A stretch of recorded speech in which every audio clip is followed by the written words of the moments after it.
আগরতলায় বাংলাদেশ সহকারী হাই কমিশনে হামলা, জাতীয় পতাকার অবমাননা ও সাম্প্রদায়িক দাঙ্গা বাঁধানোর ষড়যন্ত্রের প্রতিবাদে ভারতীয় হাই কমিশনের স্মারকলিপি দিয়েছে জাতীয়তাবাদী ছাত্রদল, যুবদল ও স্বেচ্ছাসেবক দল। সকালে কর্মসূচি শুরু হয় নয়াপল্টন থেকে। কাকরাইল, মালিবাগ হয়ে রামপুরা পৌঁছালে সেটিকে বাধা দেয় আইনশৃঙ্খলা বাহিনী। পরে 6 সদস্যদের একটি প্রতিনিধি দল ভারতীয় হাই কমিশনে গিয়ে স্মারকলিপি দেয়।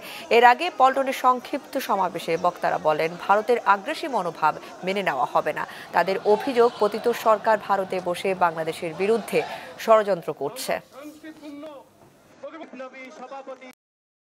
বাংলাদেশের সংখ্যালঘু নির্যাতন দিল্লি থেকে কলকাতা পর্যন্ত এই যে এক ভয়ঙ্কর মিথ্যা কথার বেষ্টনী তৈরি করে গোটা বিশ্বকে বিভ্রান্ত করার যে প্রচেষ্টা চালাচ্ছেন, সেটাতে কোনো লাভ হবে না।